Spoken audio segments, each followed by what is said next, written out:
Assalamualaikum warahmatullahi wabarakatuh. Salam sejahtera bagi kita semua. Perkenalkan, nama saya Wahyu Andi Saputra. Saya merupakan dosen program studi Teknik Informatika Institut Teknologi Telkom Purwokerto. Pada kesempatan ini, saya akan memaparkan bidang pengajaran pada PDD UKT-PT Sertifikasi Dosen Kemdikbud Ristekdikti tahun 2022. Spesialisasi saya mengajar pada bidang computer vision. Pada kesempatan ini, saya akan menyampaikan tentang poin pengajaran saya dengan menggunakan urutan delivery, interaction, dan assessment. Saya akan menjelaskan salah satu mata kuliah saya dalam pengajaran yang berbobot 3 SKS, yaitu mata kuliah pengolahan citra yang dipelajari oleh mahasiswa semester 5 pada peminatan multimedia.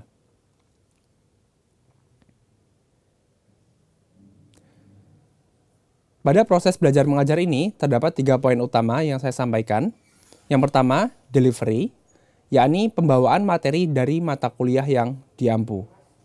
2. Interaction, interaksi yang terjadi antara dosen dan mahasiswa pada proses belajar mengajar. 3. Assessment, yakni mengukur penilaian kinerja mahasiswa dalam perkuliahan.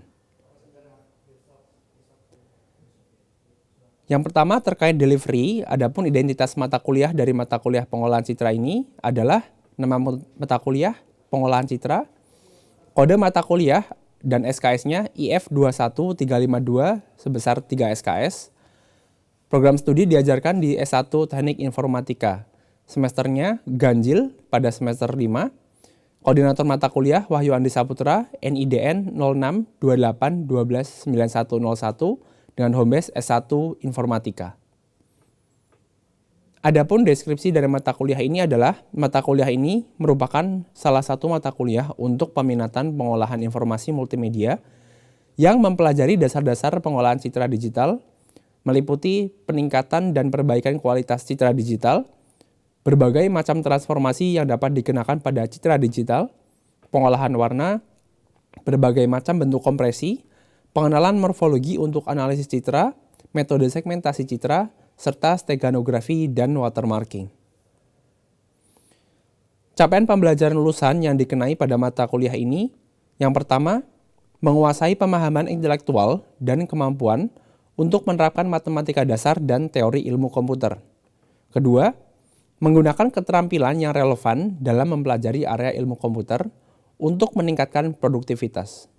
Ketiga, mempelajari model baru, teknik, teknologi, dan peralatan untuk menerapkan efektivitas dalam meningkatkan kualitas diri seumur hidup. Keempat, mampu mengembangkan algoritma untuk keperluan grafika dan komputasi visual. Capaian pembelajaran mata kuliah dari mata kuliah pengolahan citra ini, yang pertama, mahasiswa mampu mempraktikkan teknik-teknik dasar pada pengolahan citra untuk melakukan manipulasi citra. Kedua, mahasiswa mampu menganalisis citra digital yang diterapkan pada kasus-kasus yang terjadi di lingkungan. Adapun topik-topik perkuliahan yang dipelajari selama 1 semester pada mata kuliah pengolahan citra: 1. Histogram citra, 2. Konvolusi citra, 3. Filtering citra pada ranah spasial dan frekuensi, 4. Draw pada citra, 5. Transformasi geometri citra, 6. Transformasi morfologi citra, 7. Segmentasi dan kompresi citra biner. 8. Penerapan pengolahan citra dalam kasus sehari-hari. Sumber pustaka pada mata kuliah pengolahan citra yang utama dari Chris Solomon dan Toby Brecon, terbitan 2011 dengan judul Fundamental of Digital Image Processing. Yang kedua, Abdul Qadir dan Adi Susanto tahun 2013 dengan judul Pengolahan Citra, Teori dan Aplikasinya. Yang ketiga, Eko Prastyo tahun 2011 dengan judul Pengolahan Citra Digital dan Aplikasinya menggunakan MATLAB.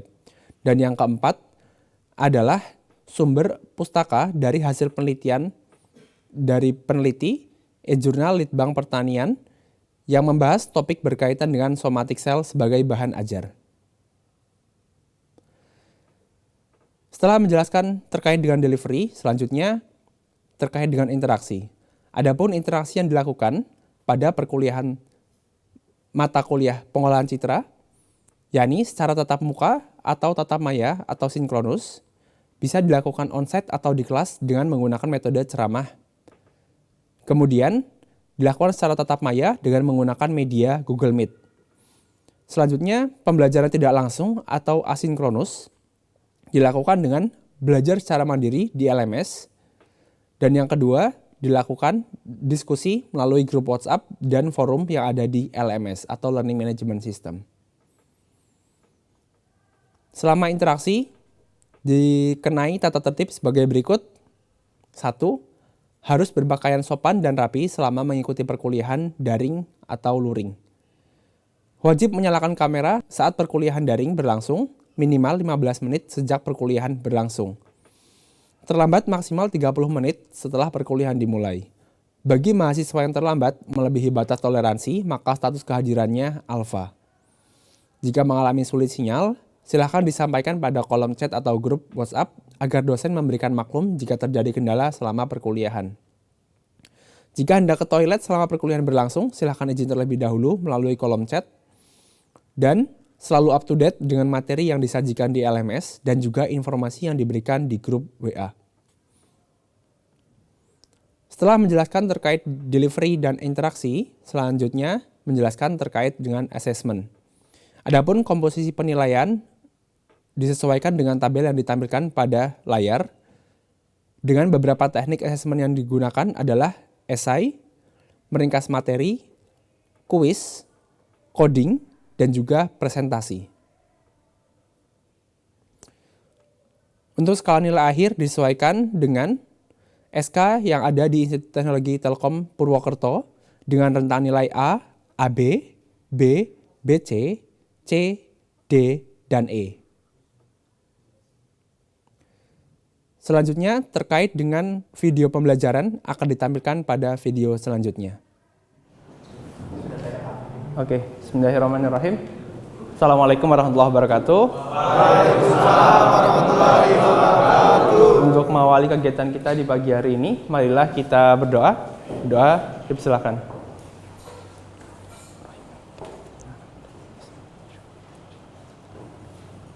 Doa selesai.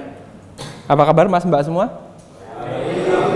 Setelah perkuliahan saya nanti ada perkuliahan lagi nggak untuk kelas kalian?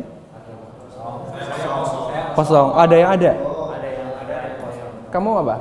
Aku MM3. MM3. Oh, apa? Habis ini kuliahnya? Metode penelitian. Oh, metode penelitian. Semester 5 sudah ada ya? Sudah ambil itu ya? Oh iya, oke. Bagus. Metode penelitian. Baik Mas Mbak, di pertemuan hari ini adalah pertemuan kita yang perdana. Ini adalah materi yang kedua, di mana materi yang satunya nanti kita menjelaskan terkait dengan definisi dari citra digital. Sementara materi yang ini adalah mengenai scope yang akan kita pelajari di ranah pengolahan citra digital. Sebelumnya, kalau istilah pengolahan citra digital Anda sudah pernah dengar mungkin ya? Kalau Anda terbiasa mengolah hal-hal yang berkaitan dengan gambar, kalau Anda menyebutnya gambar. Kalau saya di mata kuliah saya menyebutnya dengan istilah citra di sini. Makanya namanya adalah pengolahan citra digital ya, bukan pengolahan gambar digital. Di pertemuan ini yang akan kita pelajari, ini adalah CPMK-nya. Mahasiswa mampu mempraktikkan teknik-teknik dasar pada pengolahan citra untuk melakukan manipulasi citra. Di CPMK ini akan kita bahas selama setengah semester atau pertemuan pertama hingga pertemuan ke-7. Sementara untuk sub CPMK-nya adalah mahasiswa dapat menerangkan definisi pengolahan citra digital dan histogram. Nah, ini definisi pengolahan citra digital secara umum nanti dijelaskan di materi yang satunya. Di materi ini kita akan mempelajari hal-hal yang terkait dengan apa saja skup yang akan kita pelajari di ranah pengolahan citra digital ini. Baik, saya masuk materi yang pertama. Outline-nya adalah operasi pada pengolahan citra dan juga representasi citra digital, namun kita akan fokus mempelajari hal yang berkaitan dengan operasi pada pengolahan citra. Operasi-operasi apa saja yang kita pelajari? Operasi pengolahan citra yang pertama adalah image enhancement. Enhancement itu kalau di bahasa Indonesia adalah peningkatan kualitas. Peningkatan gitu ya. Image enhancement bertujuan untuk memperbaiki kualitas citra dengan cara memanipulasi parameter-parameter yang ada pada citra. Dengan operasi ini, ciri-ciri khusus yang terdapat di dalam citra dapat ditonjolkan. Contohnya, meningkatkan kontras dan brightness, kemudian di sana juga ada penajaman atau sharpening, dan juga noise filtering. Mungkin untuk istilah kontras dan brightness, terbiasa Anda pakai software apa di handphone? Lightroom, oke. Veso, kamera default, oke. VSCO ya, saya paling biasa dari dulu memang makanya Veso, itu yang paling sering saya gunakan. Kemudian penajaman atau sharpening, misalkan Anda mengambil gambar, mengambil citra menggunakan handphone, ternyata hasil gambarnya itu ngeblur. Ya, ngeblur itu memang bisa jadi karena memang kualitas kameranya, bisa jadi karena lingkungannya, bisa karena pencahayaannya, bisa karena objeknya. Nah, akhirnya kita perlu melakukan penajaman apabila dia ngeblur misalkan. Selanjutnya filtering, kalau misalkan Mas Mbak pernah nggak ya ngambil gambar di area gelap, kemudian gambarnya itu banyak bintik-bintiknya, pernah alami? Sering ya. Nah itu terjadi karena biasanya kekurangannya cahaya, sehingga kamera memaksakan bukaan lensanya agar dia menangkap semakin banyak cahaya. Efeknya gambar terlihat, tetapi di area yang hitam akan terlihat banyak sekali noise di sana. Itu juga saya sering alami kalau di kamera biasa. Mungkin sudah ada fitur untuk ngeditnya ya, jadi nggak terlalu kelihatan titik-titiknya. Tapi kalau Anda manual menggunakan kamera DSLR, pasang di ISO yang tinggi, gambarnya cerah, tetapi di area tepinya pasti banyak sekali noise. Nah, kita bisa belajar pengolahan citra ini untuk melakukan noise filtering. Ini adalah salah satu ilustrasi yang saya gambarkan di depan, hal-hal yang berkaitan dengan image enhancement. Ini contoh gambar landscape di suatu perkotaan. Kayaknya itu ya, di area industri ya, saya kira ya.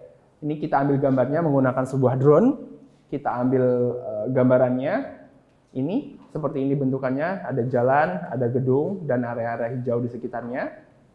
Nah ini mungkin area drone kalau misal kamera Anda tidak terlalu bagus di drone tersebut. Kalau drone-nya Anda merek DJI, saya kira kualitas gambarnya bagus ya. Tapi kalau mereknya, apa ya DJI yang enggak ya? Yang enggak terlalu drone yang itu? Ya, mungkin drone yang bukan merek DJI, mungkin kualitas gambarnya seperti ini. Agak redup, tidak terlalu jelas. Kita bisa gunakan image enhancement yang sudah kita pelajari di pengolahan citra untuk meningkatkan kualitas citra sehingga hasilnya seperti ini. Ada yang pernah ngalami kalau Anda ambil gambar hasilnya burem seperti ini? Pernah ya? Sering ya? Saya juga pernah dulu waktu masih pakai handphone yang jadul, saya ngalami seperti ini. Untung saya dulu memang sudah belajar Photoshop dari zaman S1, jadi saya sudah bisa melakukan sharpening seperti ini. Ini contoh sharpening, dan ini contoh dari noise filtering ya. Sharpening kalau misalkan hasil citranya ngeblur, kita lakukan sharpening, penajaman. Kalau misal citranya banyak noise, kita bisa melakukan noise filtering sehingga bisa menghilangkan noise yang ada di citra. Selanjutnya image restoration atau restorasi citra. Pada image restoration bertujuan untuk menghilangkan atau meminimumkan cacat pada citra. Tujuan dari image restoration hampir sama dengan operasi image enhancement, bedanya pada image restoration penyebab degradasi gambar biasanya diketahui. Nah ini kalau image enhancement itu dalam skala luasnya, salah satu turunannya adalah image restoration. Tujuan kita adalah mengembalikan citra pada bentuk idealnya, pada bentuk optimalnya. Misalkan di sini citranya ngeblur ya, gambarnya ngeblur. Nah ini kita bisa melakukan deblurring bisa atau sharpening juga bisa, sehingga kita bisa meningkatkan kualitas citra agar bisa kita terima dengan lebih baik lagi. Ini contohnya kalau kejadiannya ngeblur, kita nanti akan mempelajari terkait image restoration itu di pertemuan ke-10 setelah UTS. Nah di sini untuk image restoration kita akan mempelajari beberapa filter untuk menajamkan citra, sehingga citra yang tadinya ngeblur bisa kita tingkatkan kualitasnya agar dia bisa menjadi lebih tajam. Gitu. Ada pertanyaan sebelum saya lanjutkan? Oke, belum ada ya. Kalau ada yang mau bertanya, silahkan, tidak apa-apa, angkat tangan aja ya. Selanjutnya ini hal-hal yang berkaitan dengan image compression. Jenis operasi ini dilakukan agar citra memerlukan memori atau media penyimpanan yang lebih sedikit tanpa mengurangi kualitas citra. Ini contohnya ya, kalau Mas Mbak mungkin masih menggunakan laptop yang Microsoft. Kalau Anda buka aplikasi Paint, pasti kalau Anda nge-save as hasil screenshot, biasanya outputnya seperti ini. Outputnya format umumnya adalah BMP atau bitmap image. Itu adalah citra asli. Belum ada kompresi sama sekali, makanya ukurannya biasanya besar. Kalau misalkan gambarnya yang umum aja, kalau JPG mungkin 1 mega, di BMP bisa ukurannya 2 mega atau 2,5 mega di sana, lumayan besar ya. Nah, kemudian kita lakukan kompresi, salah satunya kita save as ke dalam format yang baru. Mungkin namanya adalah JPG. Terbiasa ya Anda dengan format JPG ya? Ini adalah format yang biasa kita peroleh ketika kita mengambil citra dari handphone ataupun dari kamera. Kualitasnya bisa diatur mau yang kompresinya tinggi atau kompresinya rendah. Ketika kompresinya tinggi, ukuran citranya lebih kecil, tapi informasi detail akan hilang. Kalau misalkan kita menggunakan kompresi yang rendah, informasinya biasanya tetap terjaga dan kualitas gambar juga bisa terjaga. Tetapi tetap tidak bisa sebagus BMP kalau kita telaah lebih lanjut. Biasanya kita hanya melihat sekilas aja dari gambar yang kita lihat di handphone atau di layar. Biasanya nggak terlalu kelihatan ya bagian yang rusaknya. Nah, ini adalah BMP, kita konversi ke JPG. JPG adalah salah satu format ketika kita ingin melakukan kompresi citra yang biasa kita gunakan. Ada JPG, ada juga JPEG. Sementara format lain, contohnya yang Anda ingat apa aja format lain? PNG, oke. IMG, oke. Ada IMG. Ada kalau nggak salah, oke. Kalau yang HP-nya iPhone, kalau nggak salah ada format sendiri ya, saya agak lupa namanya. TIFF. Oke, TIFF ada. Terus Hey kalau nggak salah, Hey ya. Iya. HIF juga ada mungkin. Nah, itu adalah beberapa format yang biasa kita peroleh dari beberapa jenis aplikasi pengolahan citra yang biasa kita gunakan. Nah, ini bisa kita ganti di aplikasi bawaan Microsoft ataupun menggunakan Adobe Photoshop, kita gunakan untuk melakukan kompresi. Saya sering ini menggunakan Photoshop kalau misalkan gambarnya terlalu besar, sementara saya harus unggah di sistem, ternyata ukurannya terlalu besar, ada maksimalnya gitu ya. Nanti Anda akan mengalami mungkin ketika Anda mencari kerja, gambar maksimal ukurannya 700 kilobyte. Sementara Anda foto di studio itu ukurannya 3,5 megabyte. Nah, mau nggak mau harus Anda resize ukurannya, harus Anda kompresi dulu sehingga ukurannya bisa Anda upload di sistem. Salah satunya kita gunakan kompresi yang ada di Photoshop untuk melakukan perubahan format, warna, dan juga resolusi dari citra. Ini kita sebut dengan compression. Materi compression ini yang kita pelajari nanti di pertemuan ke-14, belajar khusus terkait dengan kompresi citra, dan akan sangat bermanfaat dalam mempelajari kompresi citra ini sehingga kita bisa mengurangi ukuran penyimpanan dari citra tersebut. Gitu. Ada yang mau bertanya? Iya. Kalau di kamera profesional kan kayak semua DSLR atau itu kan ada format lain. Nah, itu seperti apa, Pak? Oh, contohnya. Oke, format RAW dari kamera DSLR. Mas siapa tadi?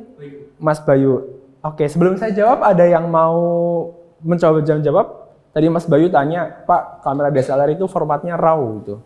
Format RAW itu apa gitu? Ada yang pernah ngalami? Ada yang mau jawab? Sebelum saya jawab? Ya, yang pernah pakai DSLR angkat tangan? Selain Mas Bayu? Tidak ada? Oh, di kelas ini hanya satu yang pernah pakai DSLR ya. Baik, format salah satunya adalah format DSLR. Bentuk format keluarannya adalah RAW.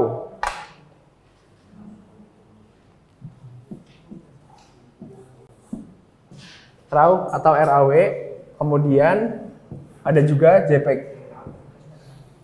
Mas Mbak, nanti misalkan Anda sudah berlatih menggunakan kamera DSLR ya, biasanya bentuk outputnya di penyimpanan SD card itu nanti ada 2 buah folder yang berbeda. Folder yang pertama, folder RAW, folder aslinya. Folder yang kedua adalah JPG.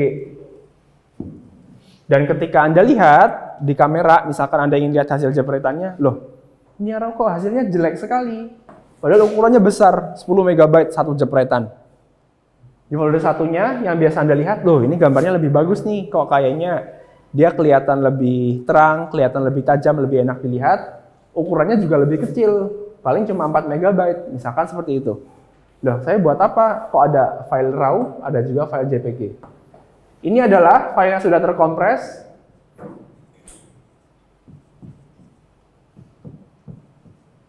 Kalau yang ini tidak terkompres,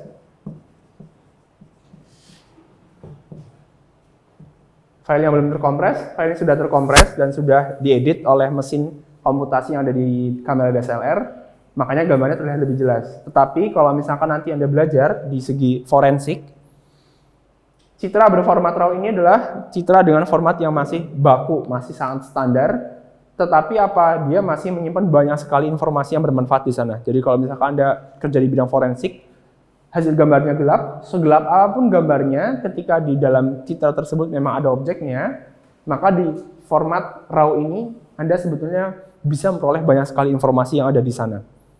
Misalkan area yang gelap bagian lampu seperti ini ya. Kalau misalkan lampunya itu dimatikan, kita ambil gambar di area sini mungkin tidak terlalu terlihat terang. Tetapi sebetulnya ketika Anda lakukan peningkatan brightness dan kontras dari gambar RAW tersebut, maka Anda akan lihat dengan sangat jelas objek-objek yang ada di gambar tersebut. Makanya di citra dengan format RAW, dia akan ukuran citranya besar sekali betul.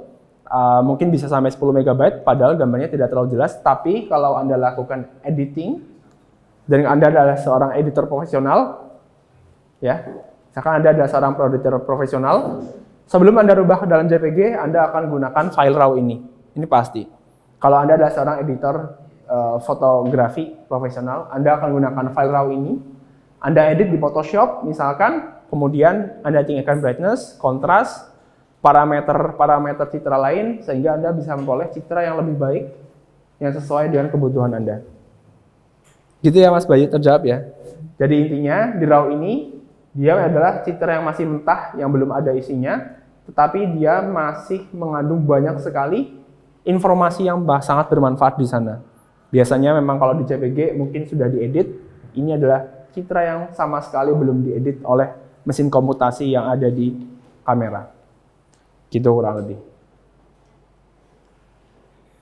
Image segmentation jenis operasi ini bertujuan untuk memisahkan suatu citra ke dalam beberapa segmen atau bagian dengan suatu kriteria tertentu.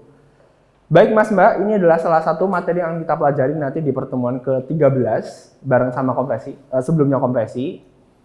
Ini adalah salah satu contoh bagian-bagian dari segmentasi. Sesuai dengan namanya, segmentasi berarti kita memisahkan area-area yang ada di citra di sini. Misalkan ini adalah area si macan, area yang ada di backgroundnya, dan ini adalah area tanah yang berwarna putih. Dengan kita melakukan segmentasi, kita bisa memisahkan si macannya, area hijau sebagai backgroundnya, dan juga area putih sebagai pasirnya di sini. Nah ini contoh dari segmentasi. Ini simple. Coba misalkan Anda ingin mengembangkan, Pak, saya ingin mengembangkan aplikasi segmentasi di TTP, kira-kira apa ya? Oh, bisa aja. Misalkan Anda masih menggunakan drone, Anda ingin menggambarkan mana sih area yang gedung, area yang sawah depan, area yang parkiran motor, area yang kantin. Dengan menggunakan segmentasi, Anda bisa melakukan plotting mana saja area-area tersebut, sekaligus menghitung berapa sih luasannya ketika kita menggunakan kamera drone, itu akan jauh-jauh lebih mudah. Nah, itu adalah materi utama kita di pagi hari ini sebagai bahan assessment ke depannya. Sebelum saya ke assessment, ada dulu yang mau bertanya, silakan. Tadi kita udah belajar 4 poin. Peningkatan kualitas citra, kemudian image restoration, kemudian image compression, dan yang terakhir adalah image segmentation. 4 poin itu ya. Nah, ini sebagai bahan assessment di pagi hari ini. Sudah pada join LMS semuanya? Sudah ya? Biasanya auto, betul. Saya ini ngecek tadi nama-namanya sudah ada di LMS, artinya Anda sudah bisa mengakses LMS-nya. Nanti di sini materi-materinya akan saya tampilkan lengkap, semuanya ada di sini. Mas Mbak bisa mengakses materinya di LMS kita. Dan sebagai penugasan di pertemuan perdana ini,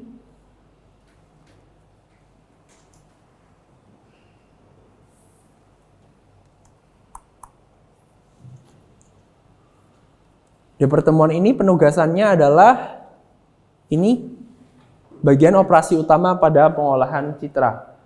Mas Mbak, di sini sudah ada tempat pengumpulan tugas di pertemuan pertama ini. Ada 4 soal, tapi Anda cukup mengerjakan soal nomor 2 dan 3 saja. Asesmennya adalah, silakan nanti Anda membaca soal ini, Anda mengerjakan dalam format Microsoft Word, kemudian silakan Anda unggah di LMS. Di sini tempatnya. Topik 1, pengantar pengolahan citra digital, operasi utama pada pengolahan citra. Soal yang Anda kerjakan nomor 2 dan 3, nomor 2 yaitu berikan 3 contoh penerapan pengolahan citra beserta penjelasan singkatnya dalam bidang media hiburan, kesehatan, dan otomotif.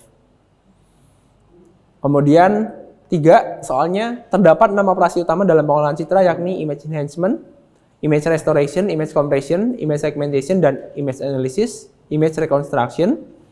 Tugasnya adalah berilah definisi, contoh fungsi dalam MATLAB, dan hasil operasi-operasi di atas. Itu aja penilaiannya untuk Anda, jadi di LMS ya. Silakan dibaca, dikerjakan menggunakan format Microsoft Word secara individu, tidak berkelompok. Setelah itu Anda unggah di LMS dalam waktu yang sudah saya tentukan di sini. Lamanya adalah 1 minggu, Anda nanti bisa lihat di bagian setting ini ya. Durasinya adalah selama 1 minggu. Itu aja dari saya. Ada yang mau bertanya lagi? Silakan, saya beri kesempatan.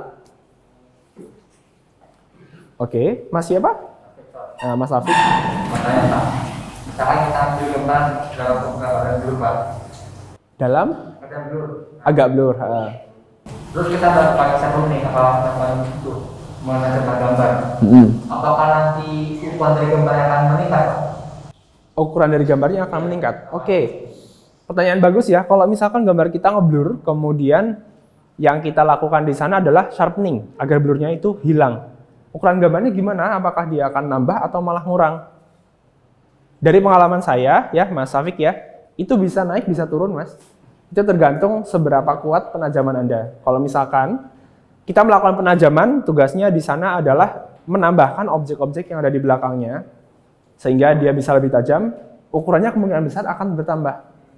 Tapi kalau ternyata sharpening di sana, tugas kita dari blur tadi adalah menghilangkan area yang ada di sekitarnya, dan kemudian bisa membuat smooth dengan cara mengulangi intensitas RGB yang ada di sekitar dari objek yang blur tadi, maka ukurannya akan berkurang. Jadi itu relatif dengan kasus yang akan kita gunakan seperti apa. Gitu ya Mas Safik ya. Terima kasih atas pertanyaannya. Ada lagi yang lain? Baik, kalau tidak ada, terima kasih atas partisipasi Mas Mbak semua. Saya akhiri perkuliahan kita di pagi hari ini. Terima kasih. Wassalamualaikum warahmatullahi wabarakatuh.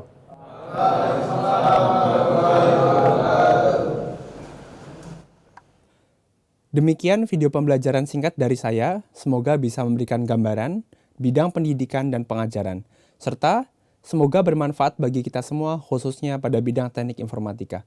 Wassalamualaikum warahmatullahi wabarakatuh.